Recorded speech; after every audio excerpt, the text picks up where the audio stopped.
Welcome back to the program. It's the Morning Delight on Lagos Television, the Thursday edition, and Open Access. This morning, we're taking a look at caring for the people with special needs. Now, special needs differ, and it depends on where exactly we will take this conversation today. But then one profound thing is care. How do we care for people with special needs? How do we identify them first before we talk about caring for their needs? Now, is this a family thing? Is this a societal thing? Or is it something that everyone must be involved in? We have guests in the house this morning whom together we hope to find chart a way forward with this conversation and see how all we as a society can be there for one another.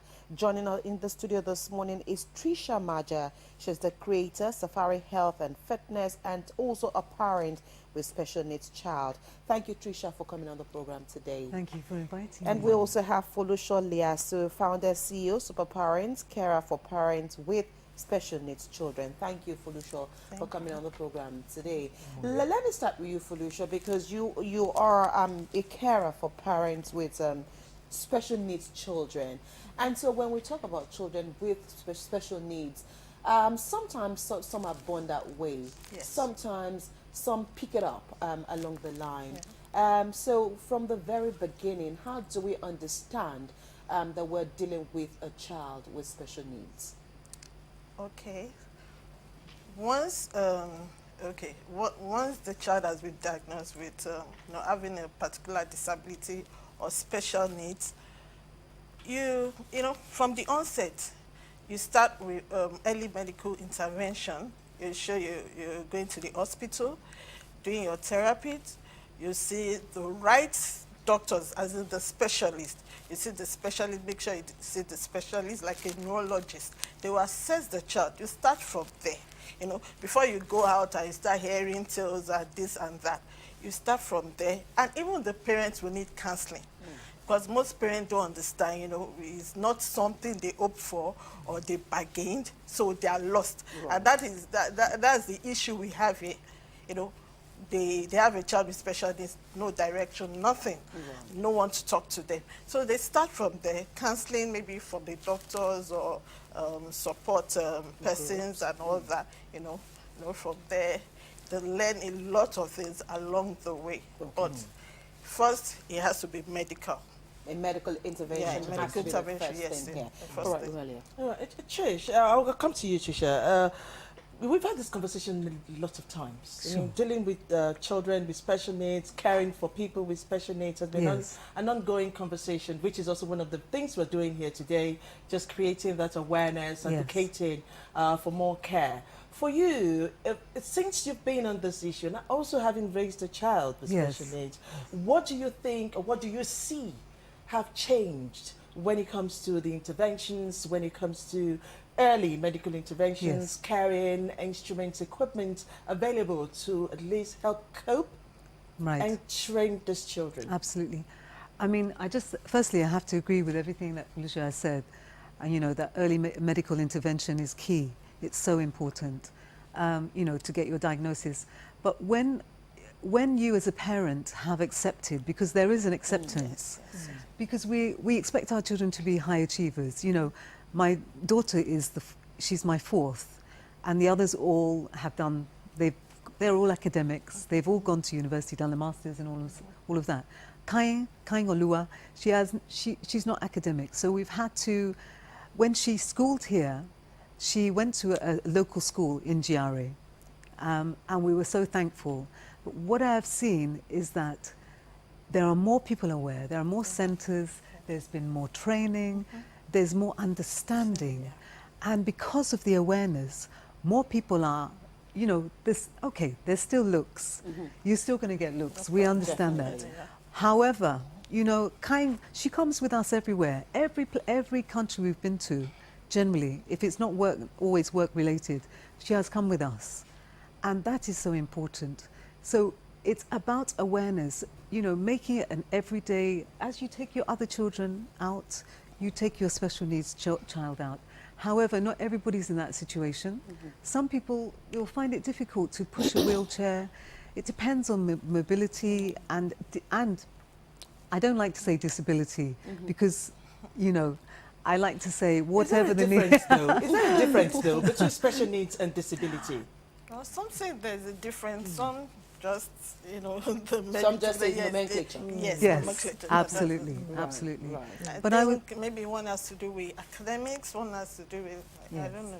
But Well- now we just, We use it interchangeably. Absolutely. Right, Yeah. right. but I would say if you think that, you know, if you may be in agreement that I think that we have travelled a long way. We have Yes, we we have have. gone so much In further. Nigeria. yeah, In we the- are not yes, yet in the- there, but we've gone so far. Absolutely. Yeah. In 10 years, even, I can see where we started 10 years ago when we brought Kai, even more than that, actually, to where we are now. I can see the difference. And I thank God for that, Right. really. It- You know. Let's come back to acceptance, because that seems to be the biggest challenge here. Yes, yes. And of course the society also play a very big role when it Yeah. comes to dealing with children with special needs, and also the kind of schools they attend. There are some schools that are inclusive while Yes. others are not inclusive. Yeah. So let's take a look at how the society perceives children with special needs. Sometimes they alienate them without knowing.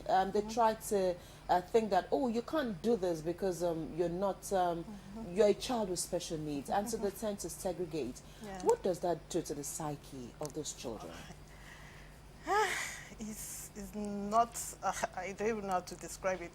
It doesn't do so well with them. But we thank God for awareness. Okay. We thank God for advocacy, you know, unlike before where we were silent. But it's not something will change overnight.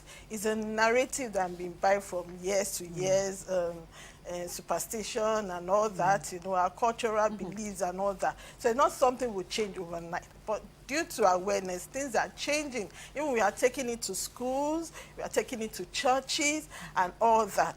So now a lot of people are aware. We have inclusive groups that talk about, you know, special needs, that talk about disability. Of course, there'll still be some people that, you know, would hold on to that, you know, belief that it has to be spiritual, it has to, even the educated ones, Right. you know, Yes. but things have changed, you know. And then it's not even only about the people, you know, that don't have special needs or don't understand because they're ignorant.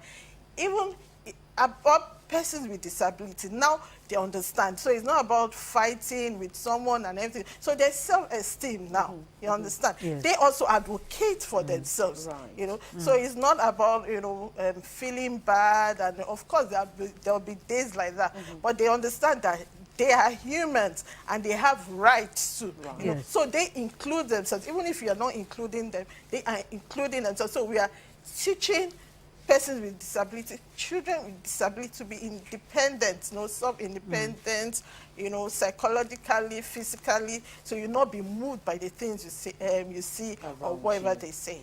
Yes. All right, viewers, you can be part of the program. Call the number 081-1266-8143. And you can also send us your SMS and WhatsApp messages. There are 3 numbers that are available for those activities today. 080-330-65681, 0817-9999-007, and 080-9470-9910. All the numbers are on your screen as we speak. If you're a mother, if you're a parent, let's not make this a mother thing. If you're a parent and you have a child, or you know of one of a family who has a child and do not just understand what's going on just yet, call in and maybe we'll just be able to prefer some solutions or even direct you to where you can go. It is important that we take this very seriously. So we're expecting your calls for our guests this morning. Trish, in terms of appropriate devices, which I know where your hearts lie here, have you seen monumental changes now at all levels? We're talking now the government just coming in to be part of the Lagos State government is doing a lot. Yes. Inclusion, Yes. you know, even creative centers, Yes. private organizations, those appropriate devices for these people. Yeah. Yes. They're no longer children. That's Kai right. has become an adult now, Yes. so we cannot call them, most of them children, but children and people. Yeah, of course. Yes. Appropriate devices. Have you Yes. seen any revolution or evolution with regards to that? I think so. I think slowly. I think slowly. And, you know, it's an ongoing thing. It's an ongoing narrative, to use your words. You know, it's for, because we have to look at these young people, from children to young adults, to then as older people. We have to know, just as we look after our elderly, you know, we have to look at how they will fit into your family. I mean, Kain will be with us forever, and we've already talked to our children about what will happen, you know, in the future for her, so that they will also have a place in their home for her, and because they're very close. However, if there's a child that needs that medical intervention, that has more needs, and then grows into a young person, we pray that they live a good and full life as much as they can. What kind of facility will house them when they're older, if the family cannot do everything, they need some help? So we need to look to a future where also there are also the more able people that can be independent in some sort of independent housing, but they still have people to go and aid them when they need it. So it's about looking for these kind of facilities, these centres, to keep it going, ongoing, to look at how a person grows and to let their needs grow with them in terms of a place for them to be. And, you know, even just as we are, as centres as they are now, you know, what is the training, even just for parents? What can you do at home for your child? You know, giving that person confidence to be able to take their child out, even if you do it in groups. You know, you take them shopping, you teach them skills independently.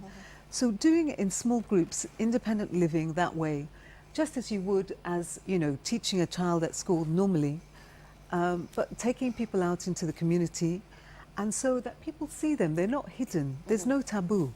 It is normal, it is real life. And I feel that that is the way to go. And, you know, inclusion in all facilities going forward. Yes. Yeah. Yes. This is a lot of work. It's a lot of work. And so I look at her, I see some other parents, and, you know, of course, pity is out of it. Empathy is more like it for them. And you have worked with a lot of parents who have had to leave with children. At some point, every parent say, by the time you're 30, get out of my house. But it's not this case with these children. You're going to, as she said, live with them. Even telling others, the other siblings, look, you have to have a place for her in your home. What does it entail psychologically, emotionally for a parent? So much. What is the future going to hold for my child tomorrow? When I leave, what is going to happen to my child? These are the questions that we cannot even answer. That is why we need government intervention, private companies, organizations, intervention. We need them to go deep into this institution. So there must be something from the cradle even to their old age. You know, so when when the parents are no more, when the caregivers are no more, there should be a place for them.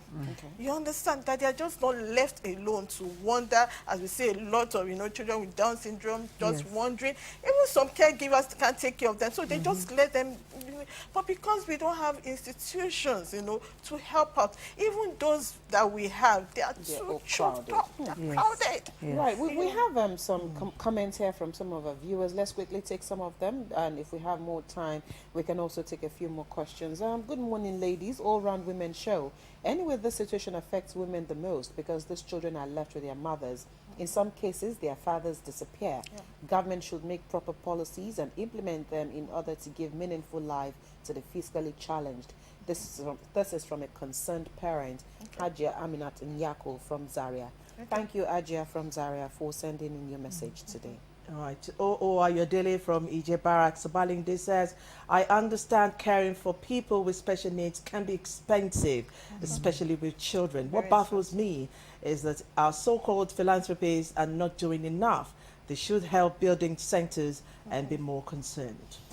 Joyce Onofoko from Lekki says, good morning. I just want to appreciate Lagos Television for this corporate social responsibility and immensely appreciate the guests. They are really doing well. May God continue to grant you all you need to continue this good work of yours. Mrs. Onofo, I guess I know who this is. Yeah. Thank you, ma'am, for your message this you. morning.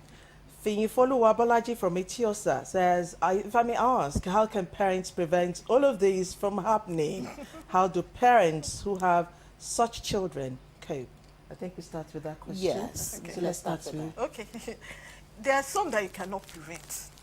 Is it that genetics or so there are some you cannot prevent. It just happens.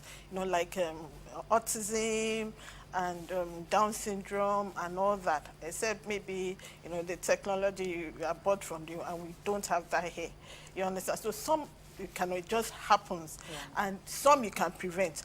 That's why during pregnancy you make sure you're using your folic acid and all that. Follows doctors' instructions, prescriptions, and all that. And then this taboo about cesarean section, please put it aside. When the doctor tells you that, you have to go for trust your doctor. Can you repeat that? Yes. Can you repeat that? Okay. So, when I said you have to obey your doctor's instruction, as long as you're going to the right hospital, you understand?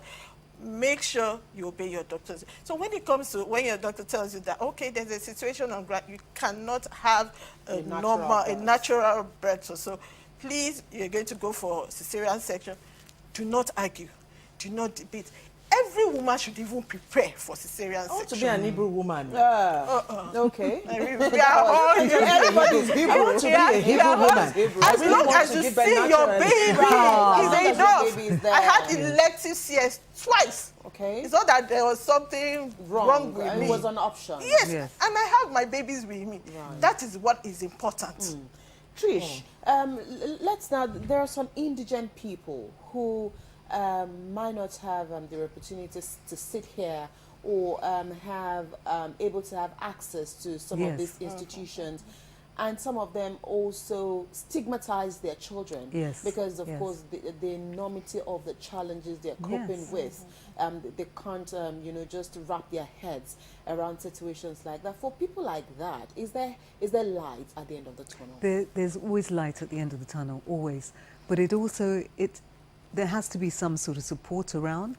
But also, as a parent, when you're surrounded by despair, because as a mother, if you've just given birth and you realize, or you're told that there's something genetically wrong with your child, it's a huge thing. I mean, I knew beforehand, just because of the normal scans, I knew already that there would be something. I didn't know what, because you don't know what, but I was still, she's kind of Olua, so but anyway, given that sort of situation, it's about having and knowing where there are facilities, there are people that you can contact for help. And that is going back to the governmental, sort of awareness, the whole awareness. Now, there is light at the tunnel, at the end of the tunnel, because any child can live a fruitful life, given that support, even just the love of their mother and their father, by God's grace, Absolutely. It is about that child feeling wanted, feeling nurtured, just like any child would. But of course, there needs to be some sort of program for them in their future life to be able to enjoy their life and to live in the way that they can. But, medical intervention is so key. And I think what would be amazing is if at some point in time, this is why I personally do, and myself and my husband, and our work, we do try and create awareness and support, through, because we dance and we do it through joy. So because everybody should find that joy, and it's so, given that support, awareness, medical intervention, when that all comes together, then a child can thrive in their way. Support, awareness, medical intervention. All right, Felicia from Ikeja says, good morning. Parents with special needs children should be bold. Do not keep them indoors. Absolutely. My heart goes out to such kids. Felicia, let's talk money. Because somebody already mentioned the expenses all around it. And Abimbola also had alluded to it in the question. There are just some people who, even to feed is an issue. Yeah. And then you have such a bigger issue on your hands and you just do not know what to do. How cheap is it? And if you were to start at that level where you are with the people we're talking about now who probably do not have enough, what are the what advice would you give to them step by step, just in going about? Okay, going back to our question, you know, there are so many people outside that do not have access to information and to healthcare. You know, when you don't even have access to information, when you don't know what to do, even if you're willing to do it, you know, there will be no result. You know, it's hard. No, but there's one thing I always tell my parents, special parents, that love is the first and the best therapy for your child.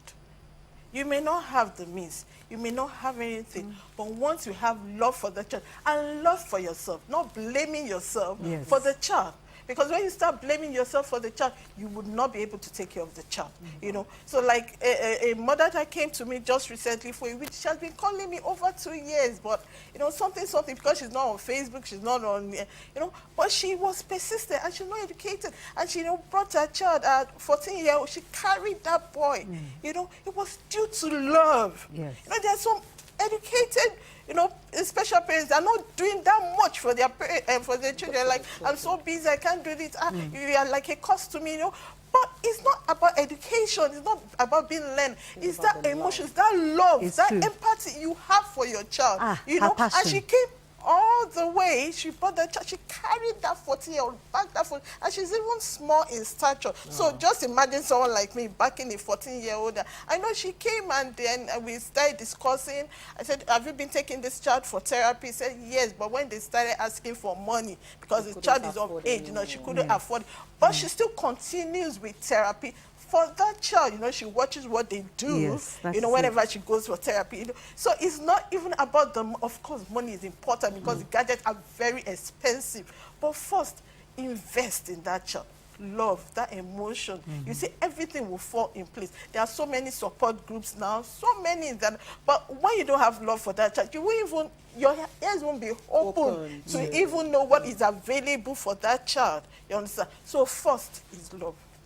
Right, Trisha, I mean, we can sit here all day and talk about issues like It's very this. true. But again, for people like you who passion will only take you this far when you do things like this. So as we wrap up this program today, for people who are in that situation and can't seem to find, you know, where to go or who to speak to, how should people look for information? Again, because in this age and time, you also have people who are deceptive, people who also from the little that you have want to milk you from it and not even having solutions to some of your problems. So as you look for information, as you seek support, as you seek succor, who can listen to you, are there pointers to what parents should look out for when seeking for help in terms of agencies, institutions that they can speak to? Are there pointers to know who is genuine here or who can actually take advantage of the situation? Okay, I think what you said is very key because it's true. People they see, so when you're in a vulnerable situation, all sorts of things can happen. Right. So, first of all, you surround yourself with your child with love and security. When you have made that connection, and we hope that everybody can make that connection as opposed to being disconnected, then hopefully you will bring people in. You will have your people around you. We say it takes a village to raise a child. It's very true. We need people in the community, our immediate community, wherever, it doesn't matter who you are and where you are. You must have some elders or some people trustworthy, doesn't, you know, that are connected, that know, that can see what you need, that you can go to as well, that you can bounce idea off. So it is about throwing that information out so that every community has that reach. So everybody, someone there will know of someone who you can go to, because it is word of mouth. I mean, when I started, I didn't know what to do. I didn't know what to do. I was lucky because my sister was in the healthcare profession. She, you know, she's late, God rest her soul now, but she did a lot for us. So she pointed me in the right direction. Right. And after all of those initial denial and so on, no, it can't, you know, is it true? Da, da, da, all of those things that we go through as a parent, we started the ball rolling. We started to look, we started the acceptance. Kain was about 1.5 years old when we started the process. I was lucky to be able to do that. Sometimes children are older. So we started that intervention then. After myself and Aki, my husband, you know, we had that acceptance and we saw this is the only way forward. Right.